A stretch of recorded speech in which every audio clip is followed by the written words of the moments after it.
السلام عليكم ورحمة الله وبركاته. معكم فيصل بشوي. اليوم راح نوريكم طريقة صبغ الدعاسات الدواسات اللي هي المخمل مثل هذه.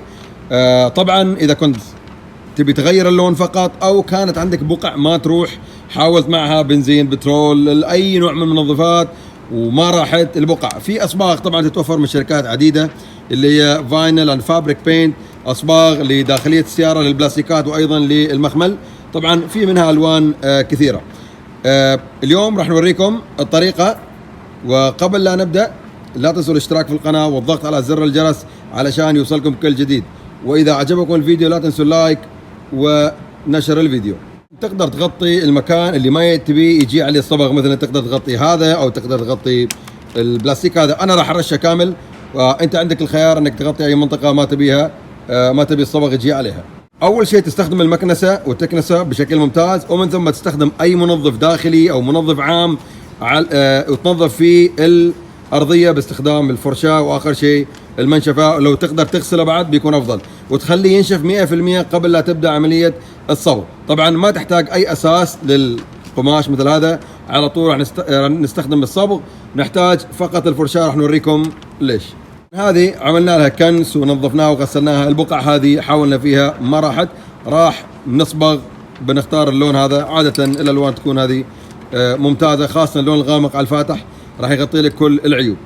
بعد التنظيف بعد ما نشف 100% ناخذ الفرشاة والمخمل هذا نحاول نرفعه بالشكل هذا، نخلي الفابر تكون بالشكل هذا، لأن وقت الرش راح نحتاج إن نرش من أكثر من جهة، بنرش من الجهة هذه وبنرش من الجهة هذه ومن الجهة هذه والجهة هذه، نتأكد الضغطة تكون 100%.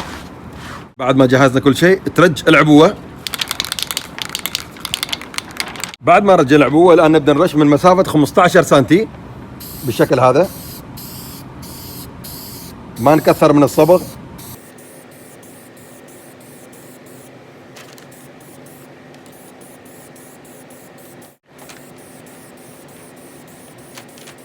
الآن بنرش من الجهة الثانية.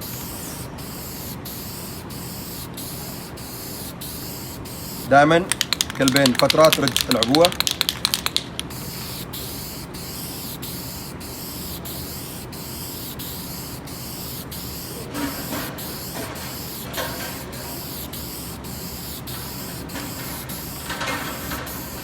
مثل ما تلاحظوا صار هنا أسود أكثر.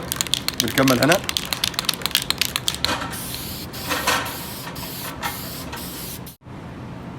بنشتغل على الحواف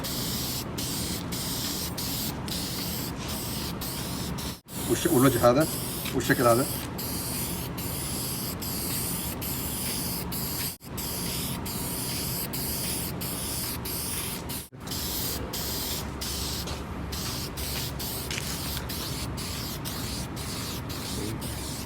نحن جبنا بالفرشاة بالجهة هذه. الحين لو نلاحظ نسوي كذا بتشوفوا ان فيها اماكن ما جاء صبغ فيها، فبعد ما نشف نرجع الفابر الى الجهه الاماميه ونبدا الان نرش بالشكل هذا.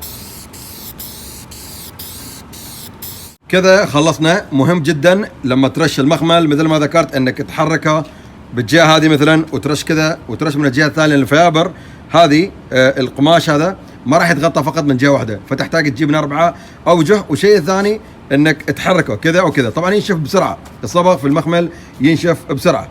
ولا اي سؤال او استفسار عن المنتج او طريقه استخدامه او طريقه الرش، حياكم اسفل في التعليقات، ونستودعكم الله ونشوفكم في فيديو اخر.